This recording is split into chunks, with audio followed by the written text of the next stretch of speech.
Welcome to Sacrilegious Discourse. For this is what the Sovereign Lord says. Why do you need prophets to tell people who you are and what you want? If you can justify everything that the God of the Bible has done, then you can justify any of your behavior. A lot of this mentality is trickling into what is now mainstream right-wing Christianity. I am capable of empathy greater than this God of the Bible. This is a Bible that they tell kids. This is the good Lord. This is the good book. He is fantasizing about murder, mass murder. Head over to sacrilegiousdiscourse.com right now to find out how to leave us a review or support us on Patreon. Husband! Wife! Do you know what we're doing today? Well, we've already finished Second Maccabees. Sure as fuck have. Which means that today we're probably answering some things, doing some... What are we doing? We're doing a Q&A. We're doing a Q&A. We're doing a Q&A, but not on Saturday. Correct. It's the final chapters of Second Maccadoodles. Yeah. Chapters 11 through 15. Okay, and we did have a lot of questions. We did. Because there was a lot of names and a lot of things going on that we didn't quite understand. So yeah. I'm kind of looking forward to this. Yeah, me too. Yeah. All right. But we're this much closer to wrapping up and getting into the New Testament, too. Which I know Fern is very excited about. Speaking of which, all Fern can talk about. It's the only thing Fern will say is, but are we there yet? Speaking of which, we're doing this live on Discord. Where Fern is letting me know God. how much they cannot wait till we start the New Testament. Okay. So... Yes, but if you would like, you should join us on Discord as well. So you could be with Fern and tell wife how much wife is wasting time and not getting there. Okay. Right? 10 p.m. Eastern on Discord. Every Tuesday. No, well, actually, no, that's probably going to be changing. Sorry. Oh, yeah. We just talked about this, so it's probably going to end up... We're probably going to be doing Sundays. I don't know what time yet. We'll get back to you. Get back. Check out the website and do the things and join us on Discord and we'll tell you. Yeah, we'll get back to you. Because those are the things that are happening. But you should join us because it's fun. And then wife might go off about you on, our podcast. Like she just did. Like I just did. Yeah. So yeah. There. And then it throws husband off and he just stares at me blankly. That's pretty much what happened. Because we're unscripted. And so he's like, I don't know what to say now. Right. And his face is blank panic. All right. So this is Second Maccabees chapters 11 through 15. Q&A. Not on Saturday. All right, let's do this. Okie dokie.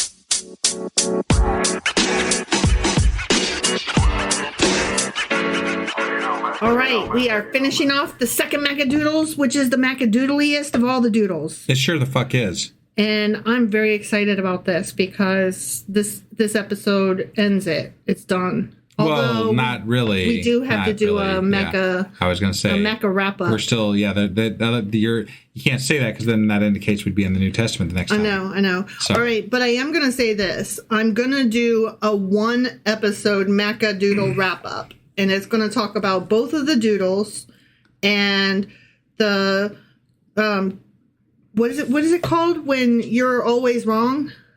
You're always wrong. That one. Yeah. Yeah. And, so that's what I'm going to do. Okay. I'm going to do it all in one.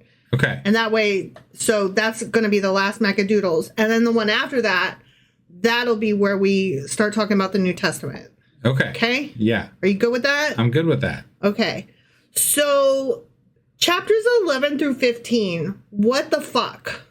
I don't even know. I mean, there was wars, but there's always wars. Right. So, so chapter 11. Let's talk about it. Yeah, let's do it. That one was called Judas Maccabeus' campaigns. Okay. Because he did some campaigning. Yeah. Not like political campaigning where he goes door to door and hopes you vote for him. It's his war machine campaigns. Yeah, where he goes door to door and kills people. Yes. Yeah. Yes. Right. Chapter 11 describes Judas and his brothers continuing their military campaigns to free Judea from Seleucid control. So they're trying to get out from under the Greeks. I mean, that's one way to put it. They also, when they had the opportunity, tried to expand their borders. Yes. And were very wary you Yes. know? But, So, right. But this is yes and no. Like, that's a little bit later. That's in one of the next chapters, I think. okay. Chapter 12. Well, whatever. In chapter 11, they're still under Seleucid control. I got it. I'm just saying they like to present themselves as these righteous people who are Totally. defending their homeland and all this, but then they're like, no, but then let's go kill other people. Right. But in chapter 11, they are still under Seleucid control. And Sure. so they're being forced to give up their Jewish ways, their Jewish traditions. They're not allowed to practice any of their practices. Yeah. So, the Greeks are still controlling their daily life. Right. So it's not that you're wrong, it's just that we're not there yet. Okay? That's chapter 12. Okay. Okay? So in chapter 11, they're like, fuck the Greeks. Yeah. Okay?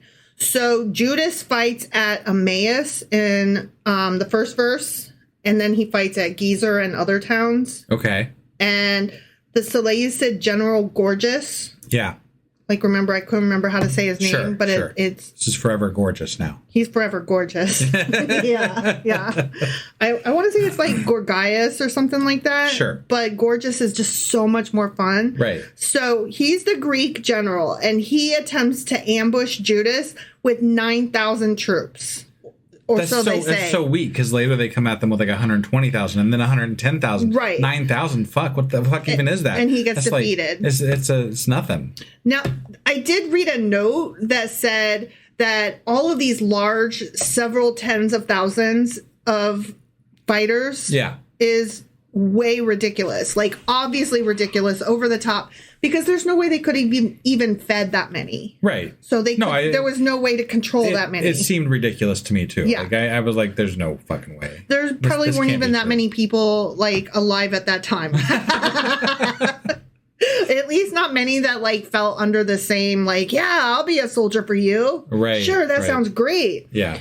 So a military expedition to Judea was led by the regent Lysias, who was the guardian of young King Antiochus V. Okay. Okay? Yeah. So we've got... Which was Antiochus Eupator, right? Yes. Right. Yes, that is correct. So we've got the Seleucid general Gorgias, and then we've got King Antiochus V and his regent Lysias. Sure. Okay?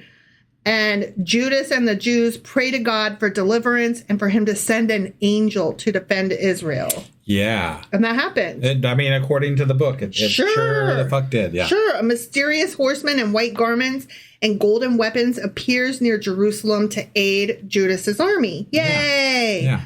So the Battle of Beth Zur is a result of all this. Okay. The Maccabees and their heavenly ally, they win a resounding Of course, victory because God's on their side. And, because gold beats not gold. Sure. Right? Yeah. Yeah. And wait, we're not even to the golden sword yet, are we? That's later. Well, no, but he's dressed in gold. He has golden weapons. That's right. It's a mysterious horseman in white garments and golden weapons. Right. I forgot we had two golden. We had two golds. This is a guy dressed in white with gold weapons. He appeared. Right. Did you get that? Yeah. Okay. Yeah. So it's a mysterious horseman in white garments and golden weapons. Okay. He appears. So, of course, the Maccabees and their heavenly ally win in a resounding victory. Yeah. Okay. Lysias and his expedition are forced to shamefully retreat. They're like, oh, if only we had Yahweh on our side. Right. Fuck. That guy's so cool. I love that God, man. If only he was like our God. That's totally what they were saying. Yeah. Yeah. I mean, I believe that in no way whatsoever. So as they're backing off, Judas is capturing strategic towns and he's purging pagan altars. He's restoring Jewish worship according to law. Like, he's going all over the place. Spreading Jewish worship? Yeah. I think you said Judas worship. I did because I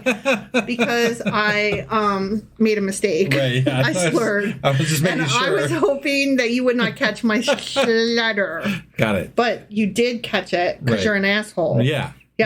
So, he restores Jewish worship according to Jewish law. Okay. So he's going around like, yeah, Judaism is awesome. Be a Jew. It's so great. We get a golden angel guy and we get to beat all of those Greek guys. Yay. Sure. So Lysias, not being a fool, he realizes that the Hebrews are invincible. Hold on. I got to stop you right there. And the reason being, because like we've talked about the Jewish folks losing in battles before, right? Yeah. And they always blame themselves for not worshiping their own God enough, right? We suck so hard. What makes you think it would be any different for any other culture? Like, why would they embody the ideals of this other God instead of taking upon themselves their failure to meet their own God's expectations? That's kind of one of the differences, though. The Jewish people, they're so ready to blame themselves all the time. Like, they walk around in constant defeat, pre-programmed to accept whatever they've done wrong because they've been brainwashed into believing that everything is their fault anyway. But I just don't buy the fact that there's these other cultures out there going, man, that God is so awesome. He beat us. And that's not what's happening. They're seeing the loss from their own perspective. And we're hearing about it from a Jewish perspective, where they're putting their own thoughts and ideas into these people. And yes, but also they have some of their own records. We have seen some of their own records, and some of their own records do indicate that they were like, man, we lost. That sucks for us. Well, sure. But they're not like either our God failed us because we suck, nor are they like, man, their God is so strong. They're just like, battle, we lost the battle, man. No, I mean, I imagine it would be much like losing a battle today. You know, you don't, if God didn't show up, which, let's be honest, God didn't show up, okay? Like, that's not real. Obvious. You're just going to be like, man, that sucked, we lost. Mm-hmm. You know, like, that's how that goes. Right. It's people after the fact injecting God into these battles for the sake of their religion to make it sound more holy or whatever the fuck they want to make it sound like, that's causing these things to come up in the book. So. Are you telling me you don't think that Jesus is very excited about Artemis going around the moon? Look, okay, we talked about this a little bit on the live Discord, but like I was a little distraught. Disturbed and distraught. And look, I haven't been paying enough attention to know all the ins and outs, but there was like there was a quote from the guy that's running that's the captain or whatever, I don't know, astronaut captain guy, and he was like doing a Jesus quote, and then it came back to awesome and great and likes it that we're going around the moon, and then it came back to the NASA headquarters, and the person that was speaking there also did like a gaudy Jesus quote type thing, and I'm like, what the fuck is happening? This is science. Stop talking about Jesus and God. And see, I hear that, and like what I pointed out was their whole, all the money that they get, all of their funding depends on the crazy fucks that are in charge of the government right now. And those guys are crazy Christians. And so they're like, yes, praise Jesus. Can NASA have your dollars so that we can do science? Big science, because in praise of God. Because God loves science and discovering things, but in the glory of God, God in glory and God in Jesus and God. But there's so much amazing shit in science that it stands on its own legs. It does. You know? Like, I agree with you. We don't need the extra bullshit thrown in. You're not saying anything that's not true, but you're also not being realistic. And let's be honest, the fucking astrophysicists and all the whoever the fuck writes all the code and the plans all the shit, and it's probably AI now, but whatever. All the maths and stuff. They're the ones that got these people there. It wasn't God. It's not. It's math. I don't disagree with you. Math. I don't disagree with you, and I'm sure that like at least 80% of the scientists and astronauts and astrophysicists and all them guys, I'm sure that at least 80% of NASA agrees with you. I also think that they are in the program and see the bigger picture, which is we don't have to believe what we're saying. We just have to, say it, because we're not going to throw ourselves into the fire. We're going to eat the fucking bacon. They're not being the son of the Jewish woman right now. They are eating the bacon so that they can get the money. Do you understand what I'm referencing? Yeah, no, I get it. Sometimes you have to be like, yes, I totally love Jesus. He is awesome. Thank you for funding NASA. But it's just such a turnoff. Instead, the one giant step for mankind. That's you're bringing humanity as a whole, which they did some of that too. like they tried to bring us, and they tried to put into perspective the entire world when they were talking too. So there were some good things that were said, but it was also couched in a religious tone at some level too. And I was just like, if we just left that off and just made humanity one group that's working together to be better, that like would that's be so much more awesome. overall, and that accepts everybody, that allows everybody to participate. But you're speaking as a humanist and a humanitarian, and if people were more humanists and humanitarian, we wouldn't be where we are politically right now anyway. It would make the whole conversation moot. Well, like yeah. the fact that there is Jesus in our NASA is like, that is the problem. The problem is the problem. You know what I mean? Well, yeah, but that's why I was saying something about it. But and I totally get it. Like, I agree with you. I don't disagree with you. All I'm saying is, but I can also see why they did what they did and said what they said. Yeah, it's just like, I take issue with it on many levels. Like, if you are coming out of surgery and the surgeon's there and like, yeah, you pulled through, and the person immediately is like, oh, thank God. Like, no, thank person, the surgeon, that just fucking got you through the surgery, because literally they got you through this. No, totally. I totally agree. Whatever. It's this whole attributing things to people, that attributing things to a thing God that doesn't really do the thing that you said. You know what I'm saying? It takes away from the glory of the people Right. and their accomplishments. Yeah. No, totally agree. Yeah, that surgeon did an amazing thing for you. Mm-hmm. Because of God. That's what they would say. So anyways, Lysias. Yeah. Okay. Yeah. He is like, oh, this sucks. So not being a fool, he realizes that the Hebrews are invincible because their God is so cool, right? Yeah. And also because they keep winning. Whether their God is cool or not, the Jews keep winning. Sure. So he's like, fuck me. So he negotiates to end hostilities. Okay. And this chapter ends in 4 different letters that show that That's happened. right. Yeah. Okay. Yeah.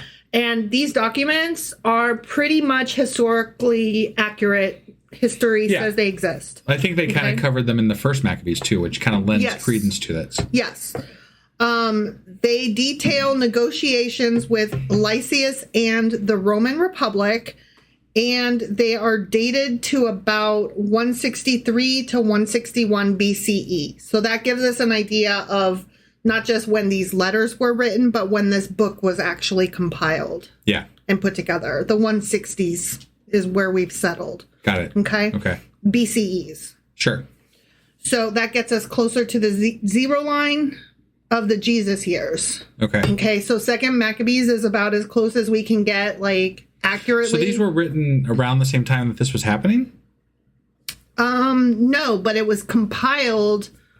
The letters were written as it was happening, yes. And then the book was compiled shortly thereafter. I see. So, okay. So in reality, because they changed the way that they reference time in Maccabees specifically. Yeah. So it sounds like when you're saying 160 that it is 100, like that's the same time frame, but it's not, because it was more like 300 or 2. No, I've already accounted for that change. When I say 160 BCE, I'm actually saying 160 BCE is when these letters are dated to.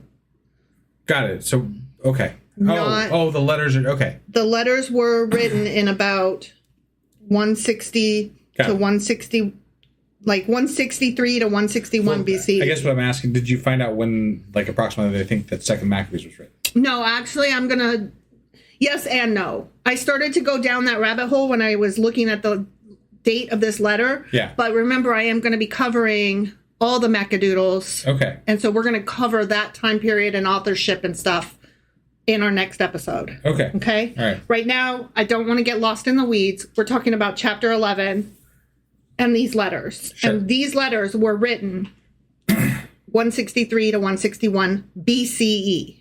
Okay? Not SE, which would be 163 years after the Babylonian exile. Right. Okay, that's the time period that you're thinking of. Okay? Okay.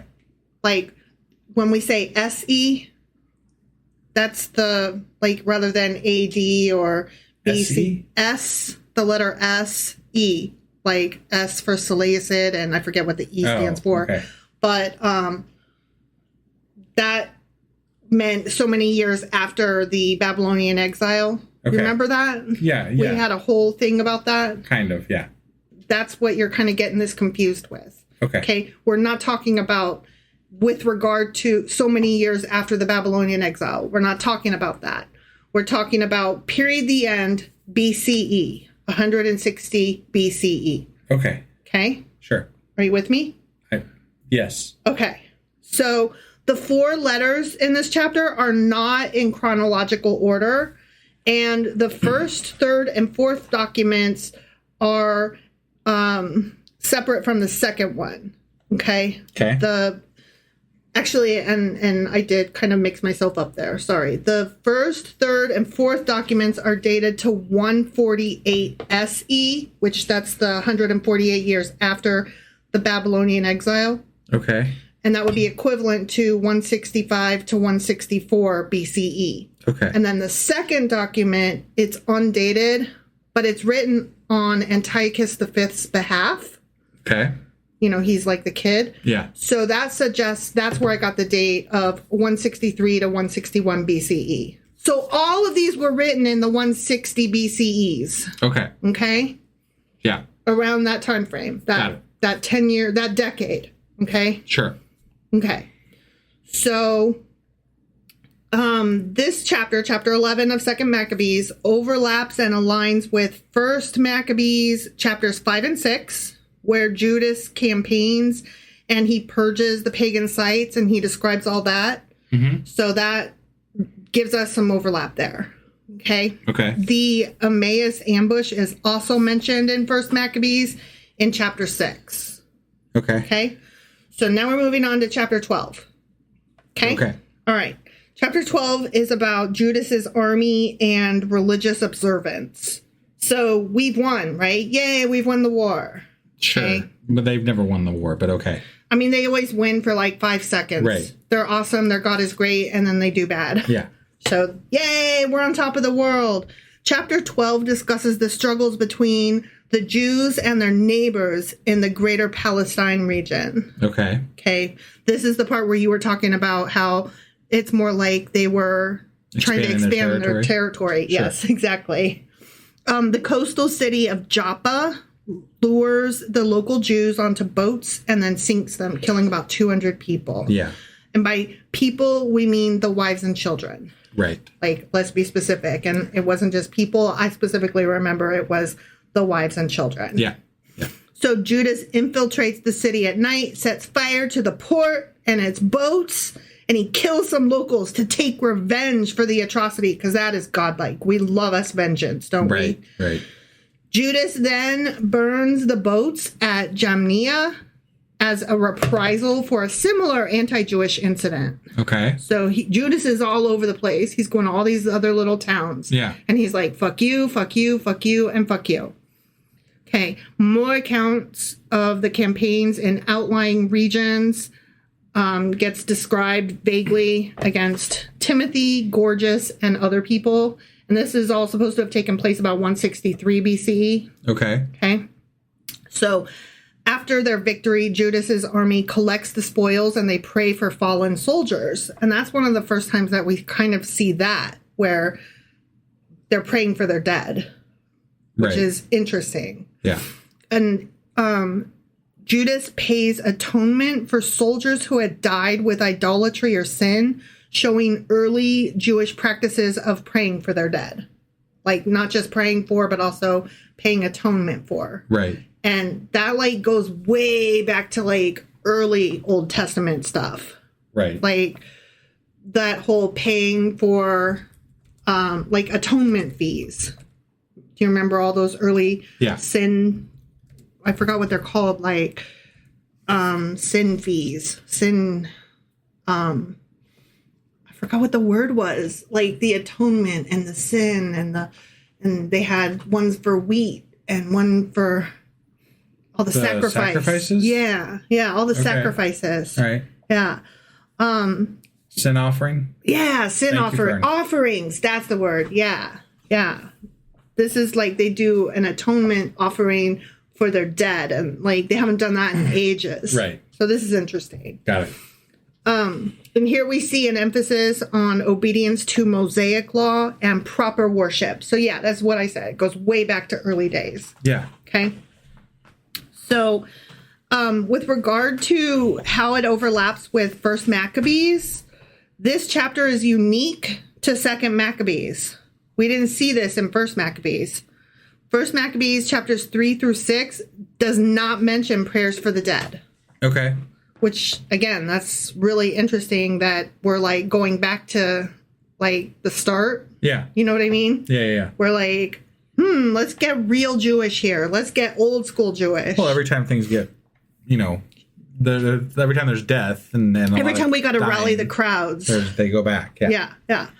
It reflects Jewish law principles seen in the Torah in Numbers and Deuteronomy regarding sin and atonement. Got it. Okay. So now we move on to chapter 13, which is about Judas's death and funeral. Okay. So Lysias, remember he's the regent for Kid Antiochus. Yeah. Lysias orders the execution of unpopular high priest Menelaus. Remember Menelaus? Yeah. Okay. Judas harries Lysias' expedition with minor victories. Lysias leaves and returns to the capital of Antioch to face the usurper Philip. And this is all around 163 to 162 BCE, likely near the time to the Battle of Beth Zechariah,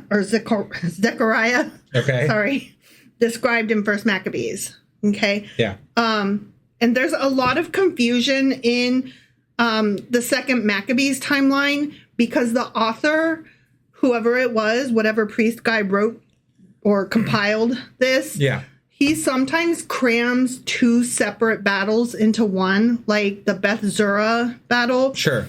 It's not certain whether he's talking about the first one or the second one, or he's conflating it all into one battle, but there were two. Okay. So it's kind of confusing. Yeah. Which lends to the idea that it was probably written much later than during this time frame. So. Yeah.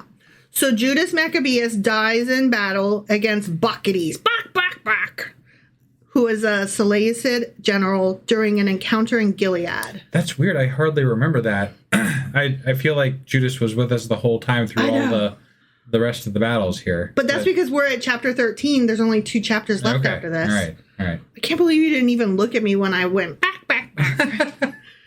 Like, you're so used to my weird noises that it doesn't faze they don't faze you. I have to point them out. Right. Okay, so when Judas dies, his body is taken to Modin and is buried with honor. Okay. His death deeply affects the Jewish people, but the revolt continues under his brothers. Right. Okay? Yeah. That's kind of it for that chapter. Okay. There's a little bit of overlap with First Maccabees. It matches chapter 9, which also describes Judas's death and burial at Modin. Got it. Okay? But then that's it. So we move on to chapter 14, which is about peace and political negotiations. Negotiations. Like, suddenly that word, I've never said it before in my entire life. All right, so in this chapter, Demetrius I becomes king. Alcimus, who had replaced Menelaus as the high priest, is affirmed by Demetrius I.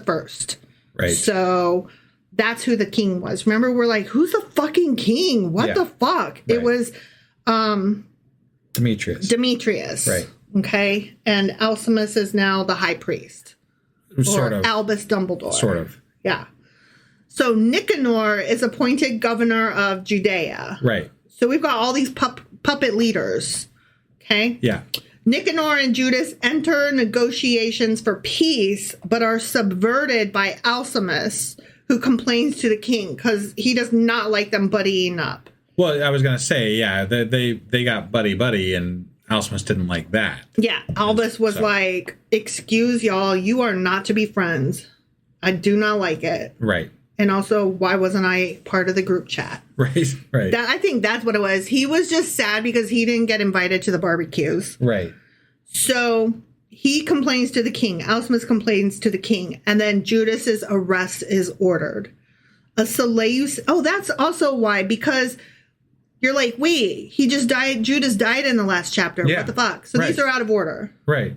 So that's another reason. Yeah, that's what I was going to say. I thought Judas was there the rest of the fucking time. So. Yeah. So he died, but yeah, then we're going back in time. Okay. Okay. All right. He died in 13, but then we're talking about 14, where he's still alive. That's really weird. It's the way these go. Okay. It's like they're not chronological. They're Okay. just different stories. Got it. Like chapter 13 is like, remember this battle? That's when he died. And then chapter 14 is like, remember that battle? Where he was still alive? Yeah. Yeah, okay. So, Again, I feel like whoever compiled this did it wrong. I mean, they did the whole book wrong. Yeah. Let's be honest. Right. Whoever compiled all the compilations. Which is the entire Bible. Yeah, that's what I'm saying. So the Seleucid general Maccabees negotiates a temporary peace with the Jews. Maccabees withdraws, and Jews have religious freedom, but only temporarily. And then some Jews are bribed to accept Seleucid authority, but faithful resistance continues. Got it. Okay? Yeah. This chapter mostly takes place in Judea, but some of the towns surrounding it that are under Seleucid influence are mentioned. Yeah. And this chapter overlaps with First Maccabees chapters 9 and 10, where Bacchides campaigned and temporary truces are described. Okay. Okay? Yeah. So that's it for chapter 14. Okay. Okay, All right. Now we move into chapter 15, and we get the continued struggle and martyrdom stories. And then at the end of the chapter, we also get this weird little epilogue. Okay. Yeah, that was fucking Yes. so Weird, right? Yeah, I have a note about that. Okay, but that's just like the last two verses. Okay, we're not going to talk about those yet. Okay. We're just going to talk about the bulk of the chapter. Chapter 15 is mostly about the continued struggle and martyrdom stories. So Nicanor threatens to destroy the temple, and in a dream vision, Onias III and the prophet Jeremiah give Judas a divine golden sword. That's where you got your golden weaponry Right. from. Yeah. Okay. At the Battle of Edessa, Judas defeats and kills Nicanor, preserving the sanctity of the temple. And the Day of Nicanor festival is established. Yay! Yeah, that's where we put severed heads in our yards. Yeah, and giant and hands. Yeah. And that was about 161 BCE. Right. Okay. You guys all celebrate Nicanor Day, right? Totally. With severed heads in your yard? Yeah. Yeah. Especially if you're Jewish, right? Right. Yeah. That's a thing. Yeah. So Seleucid oppression continues under the generals like Nicanor, who does try, of course, to destroy the Jewish people because he's a villain. He's bad. Right. The Jews demonstrate courage and piety, and some are martyred rather than betray their faith. And this chapter highlights the theme of divine justice and miraculous deliverance. Because, they get their magic sword. Right. Okay? Yeah. There's a bunch of martyrs in this chapter, but they go unnamed. So they're just unnamed Jews who remain faithful. Okay. As that's what martyr means. Right. There was the one guy, what's his name? The guy that had his bowels out. That was, I think, in 14 or something. That was in 14. But yeah, they named him. Well, yeah, but he wasn't in chapter 15. Right. That's why. That was a crazy story. That was a crazy fucking story. Yeah. That was a ridiculous, crazy story. Yeah. So here's where this chapter overlaps with First Maccabees. Okay. This bit is mentioned in First Maccabees chapter 7, where Nicanor's defeat is described. But then martyrology and divine intervention are emphasized way more in Second Maccabees, because let's not forget that First Maccabees was just a straightforward military account. It was so boring. Yeah. And it was like, and then this and this and this, and it was like run-on sentences, and he did this to him over there with those. And we're like, what even did you just say? Right. All right, now we get to the epitomist epilogue. Okay? Verses 37 through 39 are a brief statement from the epitomist, which I just love that word. He wrote the epilogue. Yeah, he did. Concluding the history. Sure as fuck wasn't God. No. No. It was a dude. Okay, and he wrote this, concluding the history, expressing his hope that the reader enjoys the work, and apologizing if the reader didn't. Yeah, really fucking weird. It really reminded me of Puck at the end of A Midsummer Night's Dream when he's like saying, I hope that you liked this and we're insulted by the story, but if you were, just remember it was done in jest and it was me. Don't blame them. I'm the one that did it. Sorry. Right, and can't we just depart as friends? Sure. Right? That's what this reminded me of. I'm like, oh my God, are you Puck? Like, that's so cute. But it doesn't sit well in the Bible. And there's a lot of people that take issue with it. Yeah. Okay. I can imagine. So the author apparently did not consider whatever happened in Jerusalem after Judas's defeat as sufficiently bad to contradict this statement. Okay. Or he was referring only to the temple sanctuary rather than the city as a whole. Or he did not intend to extend the claim beyond Nicanor's death.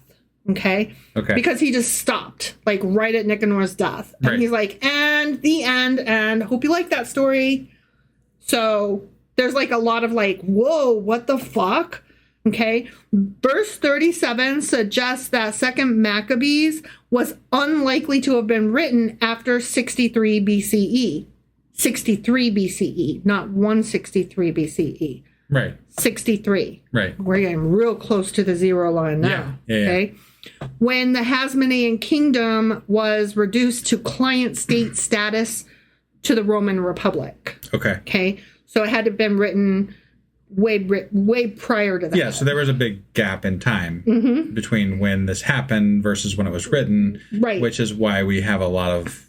So sometime between 160 and 60 BCE. So there's like 100-year period. Right. Okay, when this could have been written. Because 160 is when those letters were... I feel like it would have been closer to the 60. Closer to the 60. Yeah. Yeah. So if Second Maccabees was intended as a quote-unquote festival book, meaning, you know, to read at festivals and stuff, or to, like, encourage the people to rally them, you know? Yeah. To be used as reading material during Nicanor's Day or Hanukkah, the establishment of the festival itself may have been just a logical stopping point of the text, because that is literally where it stops. Got it. Okay. So that may have been its intended purpose. Sure. That makes sense. So, getting back to, though, I'm sorry, you're apologizing for what you wrote and people might not like it? Hold on. So, John Calvin, right? He was a French theologian, pastor, and reformer in Geneva during the Protestant Reformation. Okay? He was the principal figure in the development of the system of Christian theology, later called Calvinism. Okay. So, you know, Calvinism, right? Including its doctrines of predestination and of God's absolute sovereignty and the salvation of the human soul from death and eternal damnation. Like, Calvinism is like hardcore Protestant, right? Like, to the max. Sure. Okay. Yeah. So he used the epilogue to argue in favor of the decanonization. Like, he did not want this to be canon. Okay? Got it. Okay, yeah. He wanted to get this shit out of my Bible. Get this shit out of my Bible. He wanted this decanonized during the Protestant Reformation. And he wrote, quote, "He who confesses that his writings stand in need of pardon certainly proclaims that they are not oracles of the Holy fucking Spirit." Okay. Now, I added the F-bomb, but I think it fits the tone of what he's saying. Right. He's like, if you are apologizing for what you're writing, like, hope you liked that, but if not, sorry. Then that's just not strong enough. You got no place. See, whereas I could make an argument for, I hope you like it. If you didn't, sorry, it wasn't me. I didn't do it. I'm just telling you what God said. Like, it could go either way, but Calvin was like, nah, dog. If God wrote it, it's perfect and great. Yeah. It doesn't matter if you like it or not. It's right. The He took that as proof that this was not God's word. Obviously man-made. We don't need this in our book. Right. Get it out. Yeah. So the epilogue makes, this is just a side note. This is just an interesting side note, okay? Like, not pertinent to any of the stories herein or the chapters themselves. Right. But the epilogue makes an analogy to how water alone and wine alone are worse than drinking water mixed with wine. And the common practice in that era, when wine was stored in a very potent form for efficient transit. So it would be like, what's it called? Concentrated. So they had concentrated wine, right? That you would have to water down to make it drinkable. Sure. Okay. So water by itself, ooh, gross. This concentrated wine, ooh, gross. Right? But you mix them together. Got it. And then they're perfect. Yay. Right? Yeah. The only question was, what are you comparing this to? Like, are you saying that yours is the watered down version of a more perfect, like the wine? Right. Like, and would the wine have, the question is, you know how there was that Jason guy who wrote that book, and I always kept saying, haha, Jason and the Argonauts, and you were like, who's that? And then I had to explain fucking Greek drama to you, Jason and the Argonauts, but Yes. It's not even relevant because that's not the Jason in question. But there was some Jason that wrote history. That guy, that Jason, remember? Yes. Okay. Yes. So that Jason had this history. And so there's a question about whether his version would have been the wine because it was more complete. And then, so would second Maccadoodles be like the watered down version? I gotta admit, you kind of lost me there. Okay, so Like Jason and the Argonauts and water and wine and okay, let me start over. I'm like, I have no idea what you just said, Okay, honestly. let me start over. So there's this historian guy named Jason. Okay. Okay. Yeah. He wrote a bunch of histories. Yeah. Okay. Just forget everything else I said about him. Sure. I've talked about him before. Okay. Do you remember me talking about him before? Jason, the historian guy? Possibly. So no. Okay, so anyway, starting over from scratch, there's this historian guy named Jason. Yeah. Okay? That apparently you've never heard of. Even though I've mentioned him more than once. Okay. So there's this historian guy named Jason, and he wrote a history of all this shit. Okay? Uh-huh. And apparently his was really great, right? His history was great. It was awesome. And so then this guy that wrote the epilogue of Second Maccabees, Yeah. he's saying wine alone, yucky. Water alone, yucky. But water and wine together is great. Yay! So then the question would be, are you referring to your thing as the water and Jason as the wine? Okay. Did you follow that? You look really confused. Bit. I suppose, yeah. Okay. We're good, though. We're good. Okay. Like, I can't break it down any further than that. You're fine. I'm just... There's only 3 verses where he's, like, saying this thing about the water and the wine. Okay. Anyway, there was a Greek cultural belief that only Dionysus himself could drink unmixed wine without going crazy. Like, you had to water it down. Got it. Okay? Uh-huh. So, this maybe would be the watered down version of something better? Question mark. And could that be Jason's version? Question mark. Who knows? What exactly the water and wine correspond to is less clear, and even more so for you. The Very end. much so, yeah. So that's it. Okay? Okay. That's chapters 11 through 15 of Second Maccabees. And what we have here for overall themes in these 5 chapters is military victories intertwined with religious devotion, leadership transition from Judas to Simon, which we didn't really hear much about in these chapters. We heard more about that in the military history in First Maccabees, I think, right? Yeah. And then divine justice and prayers for the dead, which was really unique to Second Maccabees, which we already talked about, but still very interesting to point out again. And then we've got martyrdom and faithfulness as central motifs in these chapters. Okay? Right. Okay. And then that's it. So now we're done with those 5 chapters. And next time we will get into all the Maccadoodles and the "You're always wrong." I am not. I am not. I am. You are always wrong. You are. Like, it's not even a question. All right. Well, that was our Q&A for today for chapters 11 through 15 of Second Maccabees. And next time we'll be back with What I the just contradictions. said. Yeah. Okay. And then I'm always wrong. So, okay. Perfect. Well, we will see you next time. You still look so confused. I am.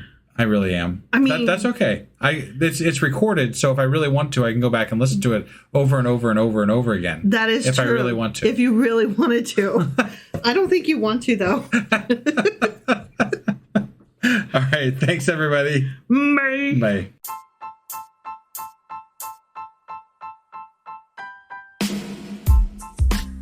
Hey, wife. I guess that's the end? But husband, that's just sad. It doesn't have to be. We are on lots of social media platforms like Twitter. Our handle there is sacrilegious_D. For D's nuts. Oh my God. Stop doing that. Anyway, we're also on Facebook, Instagram, and Pinterest. There's a link to all of our social media sites at our website. Ooh, we have a website? Yeah, it's sacrilegiousdiscourse.com, where you can also find a link to our merch shop. We have a merch shop? Yep, we have podcast-themed clothing, mugs, notebooks, and more, as well as an atheist and science-themed products. Wow, our fans should really go check that out right now. Definitely. They can get in touch with us by sending an email to sacrilegiousdiscourse@gmail.com. But before they do that, we could really use some help. Oh yeah? With what? Well, it's not free running the podcast, and we need some financial support in order to get better equipment, which will free up time so we can concentrate on our podcast and our fans. Okay, so what should they do? Head over to patreon.com/sacrilegiousdiscourse and sign up as a contributor on our podcast. Supporters there receive additional bi-weekly episodes that we record just for our Patreon members for as little as $2 a month. Also, we'd really appreciate it if you would like and subscribe on whatever platform you're using. And Apple Podcast reviews help us out tremendously. Like and subscribe. Leave an Apple review. Join us on Twitter. Support us on Patreon. That's a lot of instructions. Don't forget to say thanks. Thanks. Okay, bye.